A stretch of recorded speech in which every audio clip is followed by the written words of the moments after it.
and tell us what media you represent. Thank you.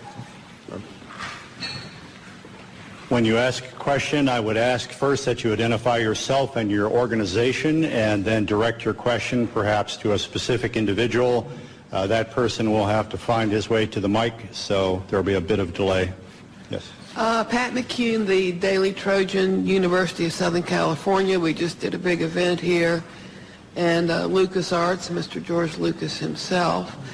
I wanted to commend all of you. You guys are soft-spoken, but you carry a big stick, and that's exactly the way to approach this issue. I remember when UFOs first got going, it was like a laughing matter until they started revealing themselves in the deserts, Arizona, Colorado, and so forth and so on.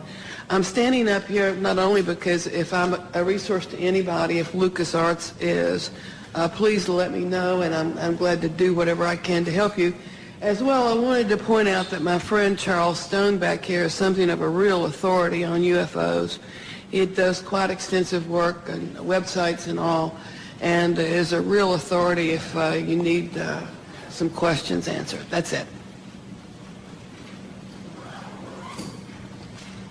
Hello, Jeff Schogel with Stars and Stripes. Two quick questions.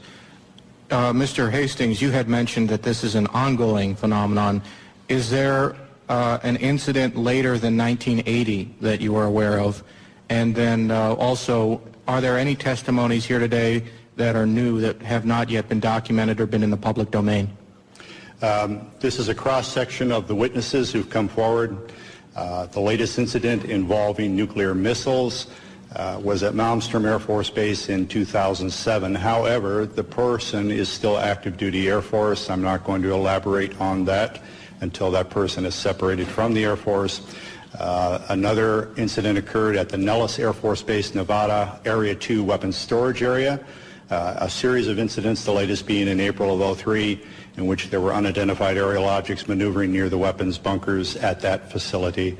More recently, civilian sighting reports in Orange County, California, at the Seal Beach Naval Weapons Station, a series of bunkers, again, containing nuclear weapons. There were local media reports of multiple sightings in March of 2009 near this weapons storage facility. This is ongoing. This is the tip of the iceberg. We can only catch as catch can. I am of the opinion that for every incident that I'm aware of, and for witnesses that we've got in hand, there could be 10, there could be 100, there could be many, many more incidents that I'll never know about because the people won't come forward. They'll wait years or decades to talk about what they know. And is anything that has been said here not been in the public domain before? I'm sorry? Anything that has been said here? I know I've heard the incident that Mr. Holt referred to. I've seen Mr. Salas. Is there anything here? The other people that you've heard here today, I reckon you have not heard about. The testimony of the majority of these people have not hit the national airwaves, so to speak, or the national media. There have been websites, I've written articles and so on, but the majority of these witnesses have not received national or international exposure. I think if we could maybe limit one question per person so we can get everybody accommodated. Yes. Gentlemen, Stephen Smith, KSHE Radio, St. Louis. I commend you all for being here. What an incredible panel.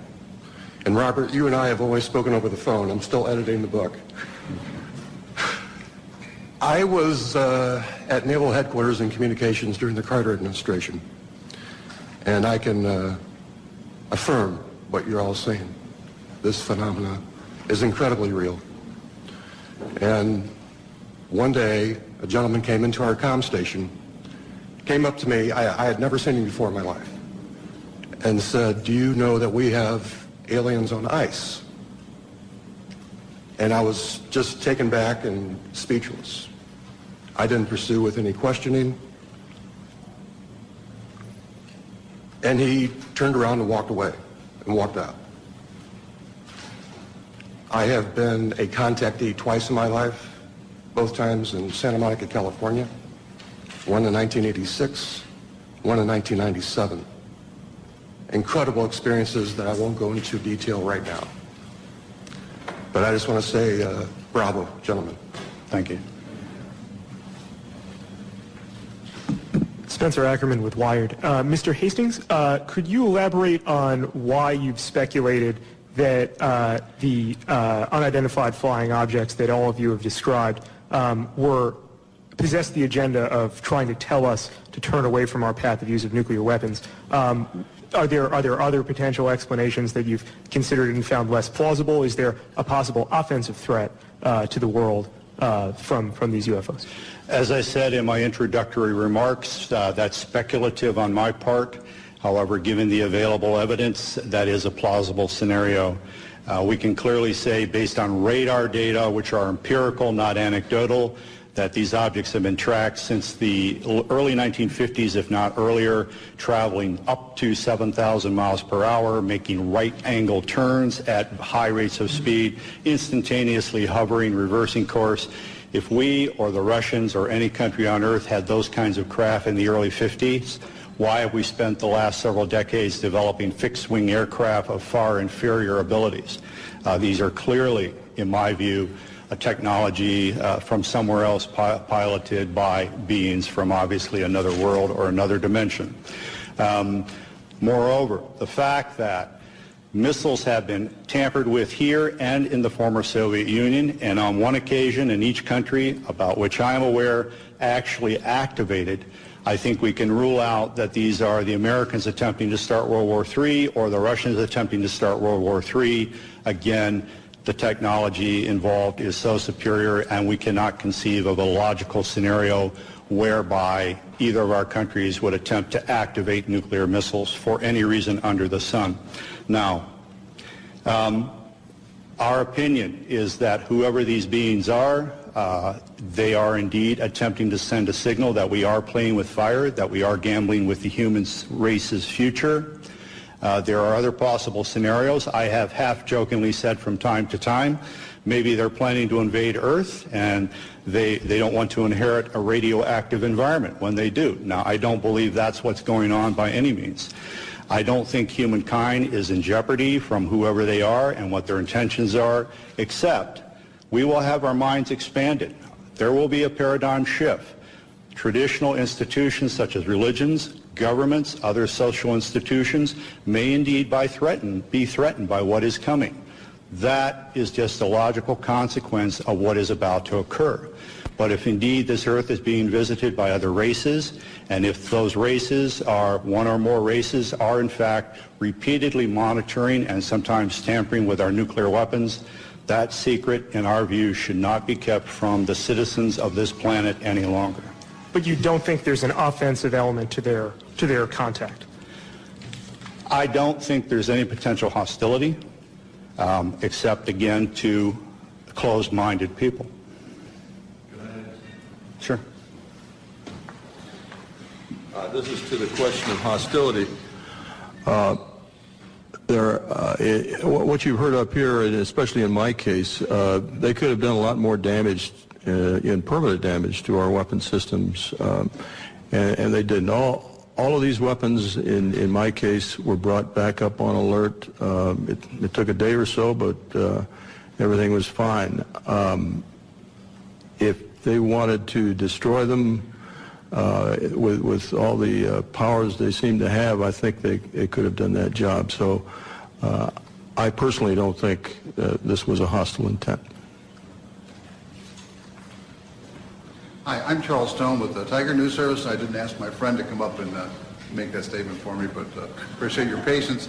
I've published internationally in the history of weapons of mass destruction, including going back to the 1940s, and these incidents go back to at least that period of time, that U.S. government military facilities that were doing high-tech development in that period of time also reportedly at least had UFO visitors of various types, and that there is archaeological evidence that there have been what we would call that there's evidence of what was almost certainly atomic warfare in ancient history, at least twice, and also that I'd like to mention that one of our biggest and most powerful government agencies was founded in part to monitor UFO activities. That was the National Security Agency in the late 1940s.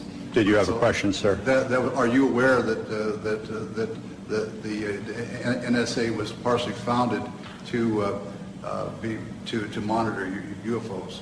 I've heard rumors to that effect, and also the Central Intelligence Agency. In my view, those rumors aren't supported by any authoritative documentation at this point. I would not be surprised at the same time if that were ultimately proved true by historians, but that's as far as I think we can take it at this point. Right. Thank you. Thank you. Hi, my name is John Kelly. I'm a columnist at the Washington Post. Colonel Halt, you mentioned that when you went out you had a cassette recorder, a Geiger counter. You said a camera? Camera, 35 millimeter camera. First of all, did you take any photographs? And second, how does a cassette tape made by you, presumably for official purposes, end up at a cocktail party entertaining guests? Okay, two questions. Let me answer the first one. The disaster preparedness individual that I took along, Tech Sergeant Monroe Nevels, also worked for the base newspaper part-time. He was a professional photographer on the side, had a degree in photography, had his own darkroom. In fact, when he left the base, we had serious problems because he painted one of his rooms with flat black paint. We had to redo the paint about 4 or 5 times. He took numerous pictures of the indentations, pictures of the broken branches. He tried to take pictures of the objects in the sky. He took the film back home, and it all came out fogged, unfortunately. Now, he did it in his own darkroom. I used to have a darkroom and dabble in photography, too. He could have done it himself. It could have been a radiation, which I have doubts about, or something could have happened that we don't know about. But anyhow, the film all came out fogged. Sergeant Pennison had a camera. It was not uncommon for the security police on the perimeter to carry cameras because the British have a lot of, we call them bird watchers, people that catch tail numbers and follow the history of airplanes and climb over the fence from time to time, not to do any damage or any harm, but curiosity and try and get close. It's part of a game. So we would, if they did that, we would photograph them inside the fence and turn them over to the British police. Sergeant Pennison took his film to the photo lab and turned it in, and they told him it disappeared. I can't answer that. The other question, what was the other question you asked about the... So did you personally have a camera that were taking pictures? I did not. I had the microcassette recorder. We, keep in mind, we were just in the process of transitioning to word processors in those days, still using the typewriter. Our secretaries were very resistant to getting involved in modern technology. And so what I would do, I carried one in my pocket, a little linear, and we had the big linear machine in the office, and when I went around the base, I'd note, you know, the fence is damaged here, this needs to be painted, whatever was going on. And I'd come back and give her the tape, and she'd type it up for the staff meeting the following week. So I just thought, well, I'll take the tape recorder along because I don't want to take notes. It's cold and windy, dark. So I took my tape recorder along. It was a little microcassette one, little tiny ones. I still have it, by the way. I came back, and after the tape was played at 3rd Air Force, and I played it for Squadron Leader Moreland and several other people, Ted Conrad, my boss, said, make me a copy. So I made him a copy. He put it in a desk drawer, in his desk drawer. He moved on and was replaced. And the gentleman that replaced him thought it was hilarious to play the tape. I didn't know this at the time at cocktail parties. So he was playing a copy. A copy of that copy somehow or other got to a gentleman by the name of Harry Harris, a British barrister or a lawyer. Harry was an amateur ufologist. He and a guy by the name of Mike Sachs. I traced this down years later. And a couple of ladies named Brenda Butler, Dot Street, and Jenny Randalls, who were writing a book at that time, all got involved, and my tape got out into the public domain, a copy of my tape. What's on the internet now is probably a 5th, 6th, or 7th generation, but it's out there. So does that answer your question? Thank you.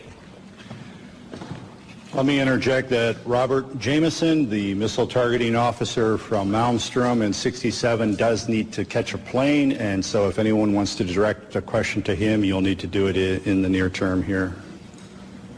Hi, Ledge King with Gannett, Washington Bureau. I have 3 questions, 2 of which can be answered by raising a hand. The first is, have any of you been contacted in the last month, I guess, whenever this event was being planned, by a government official telling you not to show up or trying to dissuade you? Any of them? Any of you? No. Second question is, Mr. Hastings alludes to the fact that there's a message being sent here that we ought to get rid of nukes. How many of you subscribe to that theory? The theory that you support getting rid of nukes, first of all. I don't think he said that. Well, that... What you're being asked is, Bob and I are of the opinion that the bottom line is the best explanation for what has taken place at our nuclear weapon sites is that whoever are in the UFOs are in effect sending a message, perhaps getting rid of nukes, expressing displeasure or concern, but certainly indicating an interference with the weapons. You're being asked whether you subscribe to that or not. You support? Not quite to that degree. I think they're modernists to make sure we don't mess things up. Do all of you support getting rid of nuclear weapons? Show of hands. One. Okay. Can I just add? Sure. With regard to the reason I came to the conclusion that this was a message, simply, again, they could have done a lot more destruction, I think, to our weapon systems, and they didn't. It was simply shining a light on our nuclear weapons, and literally shining a light on nuclear facilities. This has happened all over the world. I can point to other instances where UFOs came over, shone a beam down on the weapons storage area where nukes were stored. To me, it's pretty clear. This is just, we're shining a light on this. We're pointing it out. What are you people doing with nuclear weapons? And my final question, which does require somebody to speak, is, you've talked about how society and the mainstream media sort of are very dismissive of all this. Can one or two of you talk about sort of the personal journey you've come to in terms of, approaching family or friends or others about this when people may think it's kooky to talk about this? Can one or two of you talk about how, how, was it difficult? How difficult was it? That sort of thing. Thank you. Well, as a person who is very, very skeptical about this, what I call UFO nonsense, when that happened that night and I thought through the process of what the logical explanations are, after that I was very careful about who I told what, because some of my friends, when I started on this, just laughed. So I got ridiculed. I was used to the ridicule from the Air Force, except for the dual standard. We're going to ridicule, but it's secret and don't talk about. And coming out was my... I came out a little bit. I talked to Robert. I gave him a little bit of the story. I didn't want my name to come out. I was concerned. I don't want to be considered a kook. I don't want to, because I consider, not so many anymore, but I consider some of the extremists a bit kooky. But I think it's more important that we come out and tell our story rationally and see that we aren't kooks, and this is what happened, and make your own judgment. But one of my concerns is that you all think I'm a kook, and I'm old enough that I don't really care that much because it happened. So is that okay? How old are you? 68. Going on 95. I would briefly add to that I made a decision decades ago that no matter who laughed at me or threw things at me, I would speak what I knew to be the facts. The world is filled with self-appointed UFO experts, persons who have all the answers, even though they've studied none of the facts. The scientific community is chock full of those folks. Journalism, frankly, is chock full of those folks. We're presenting credible witnesses for open minds, people who have an objective sense of their duty to inform the American public about the reality of the situation. We're providing you not only these witnesses, but many other witnesses who can testify as to the reality of all of this, and you may draw your own conclusions. I'm Lisa Fan from Epoch Times newspaper. My question is towards Mr. Arneson. You mentioned someone over there trying to send us a message. I wonder what kind of a message. Do those aliens consider our Earth people have a threat to them, or they just try to defend, or they try to come here to occupy, take over Earth? What kind of message do you think? If I knew that answer, I wouldn't be here. I really don't know. But they're trying to tell us something without a question. Whether it's don't go much further, get rid of the things, I don't have any idea. Are they from the extraterrestrial? Who knows? Are they from other dimensions? Who knows? Are they from underneath the Earth? Who knows? Your guess is as good as mine, and I can't answer that question. Anything else? The government are trying to conceal this information, the fact actually, for all those years. Do you think this will do good for the society's stability, or is it kind of prevent for some advance or further research for our society? No, that's a big one. We have been lied to for so many decades about the truth of the matter, and I think we need to have more openness in society as far as what these things are. Recently, in the last year or two, the Catholic Church has said publicly, it's okay, ETs can exist. They're our brothers, and they are theologically saying it's okay to believe in extraterrestrials. And if the Catholic Church says it, it's got to have a big stick, I would think, as far as the Western world is concerned anyhow. Do you think right now it's a time for human beings to admit there are other spiritual beings in the universe besides the human race? Oh yeah.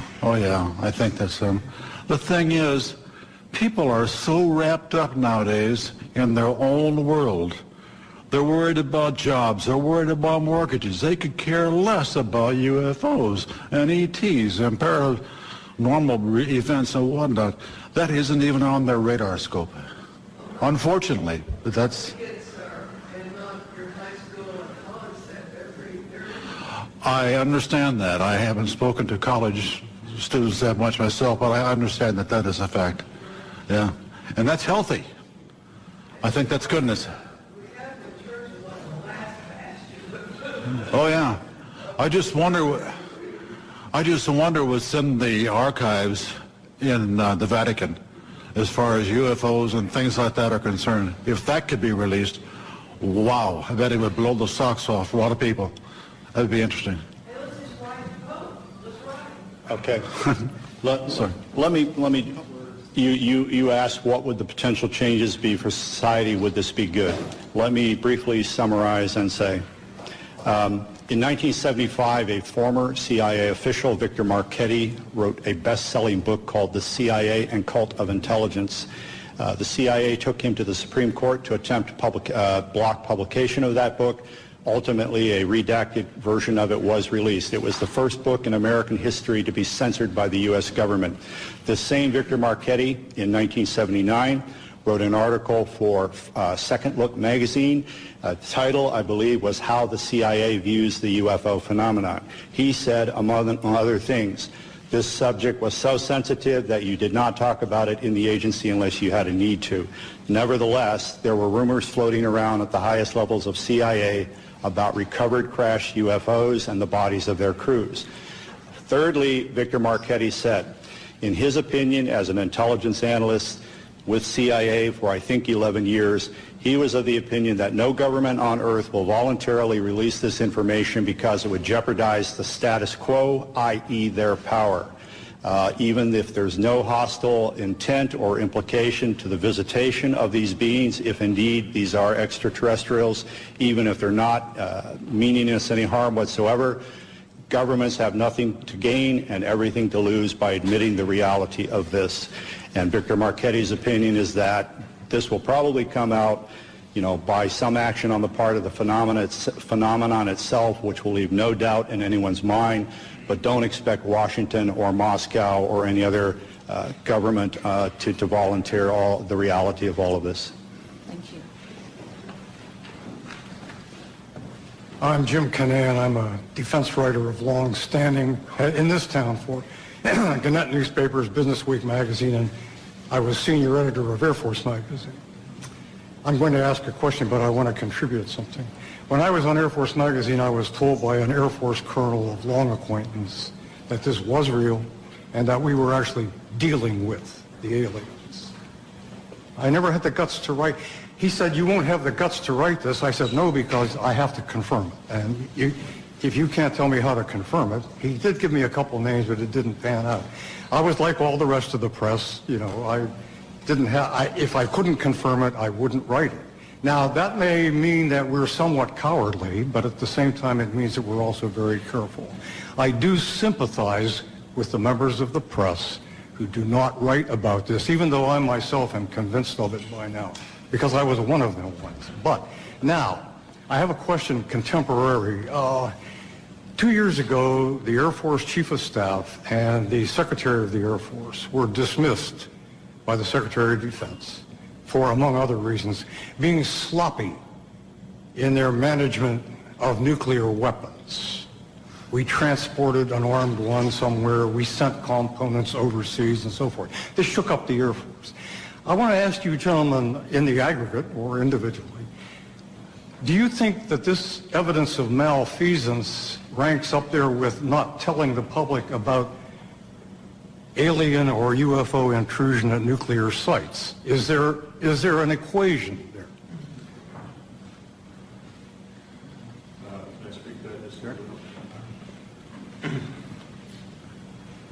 I don't know about ranking, but it points out the dangers of nuclear weapons. The fact that these accidents have occurred, serious accidents with nuclear weapons, and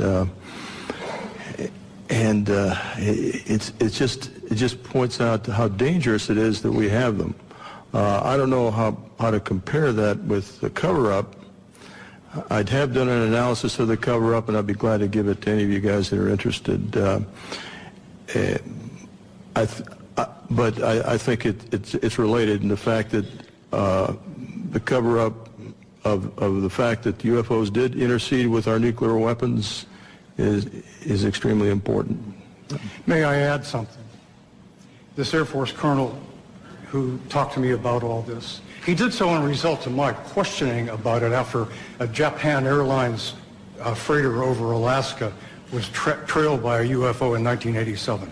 I called all over Elmendorf, FAA, the Pentagon. And then I was approached by this colonel whom I had known, who said, I understand you are interested in UFOs. And I said, yeah, you know, well, I have something to tell you. And since he had known me a long time, that's why he got into this. It had no great enterprise on my part, and I still don't know what to believe. But would you comment on, he also said, though, that we have a lot of misconceptions about what they are here for. He said they basically don't give a damn. They don't care what we do. They're here for their own purposes. And that any notion that they should land and say, take us to your leader, boggles the imagination because they don't care about that kind of thing. And I said, well, do you have any idea why they are here? He said, no. And he didn't think anybody else in the Air Force or anywhere else did either. How does that square? Let me interject regarding the November 87 radar tracking incident that you alluded to. Right, and in recent years, you may know that the number 5 guy in the echelon at FAA, John Callahan, right. Has gone public and said that shortly after that happened, CIA agent, 2 agents, I believe, and some other government types convened a meeting at FAA headquarters and said we want all the radar tapes, all the voice tapes, and this never happened. I wasn't here. John Callahan said, how come we can't tell the people about this? According to this FAA administrator, the CIA agent said the people would panic, the public would panic. John Callahan, to his immense credit, kept some of the data down in his office. The CIA agent said, give me all of this. He gave him everything that was on the table, didn't tell him about what was downstairs. And when he left the agency, John Callahan released that to the public.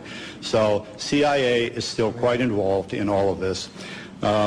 Leslie Kane's great book includes that again. I think regarding Well, to follow up on the other part of your question about, what are they up to, why are they here, and so on, no one knows. Maybe the people at the CIA and the Pentagon and the Kremlin don't even know. However, these very simplistic scenarios of if they're real and they're here, why don't they land on the White House lawn? Well, if they're anthropologists and this is a classroom experiment, you don't interject yourself into the experiment, you observe.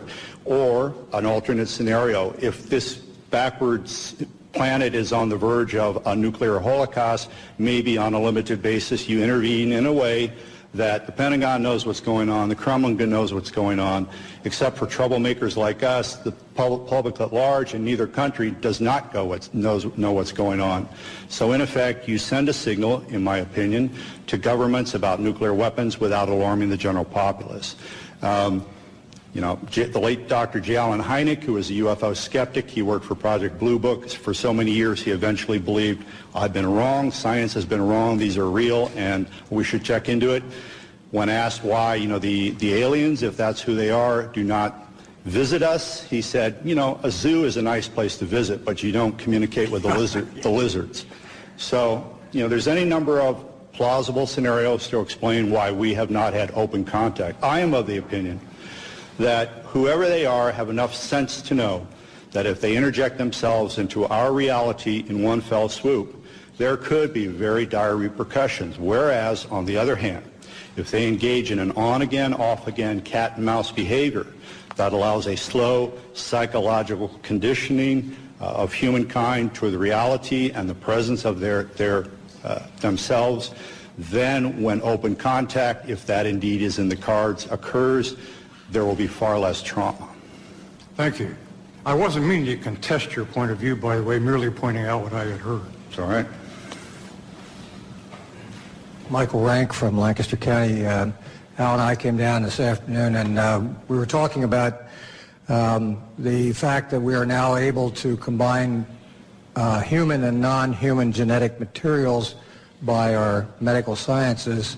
And I don't know whether any of you have had a chance to read Professor Jacobs' book, The Threat. He's a tenured professor at Temple University, and he has been doing regression therapy with abductees for years, and he has quite a body of knowledge there. One of my reasons for asking this is, being an old district attorney, the definition of murder is the unlawful killing of another human being, but nowhere does it say, does it have to be 100% human? Can it be 1% human? I'm waiting for somebody to play that card. I'm out of the business now, but that might be fun. The other issue is the toadies in government who are following their orders to lose the files in Freedom of Information Acts, I think might take a totally different view as to their attempt to preserve their jobs if they realize that there might be an argument made that there's a First Amendment violation by suppressing the truth about these things that have been found and seen and so forth. The suppression works to favor certain religions versus other religions. Thank you. Anyone else? Thank you for coming. Again, all of us will be available for one-on-one interviews for some period of time. Thank you.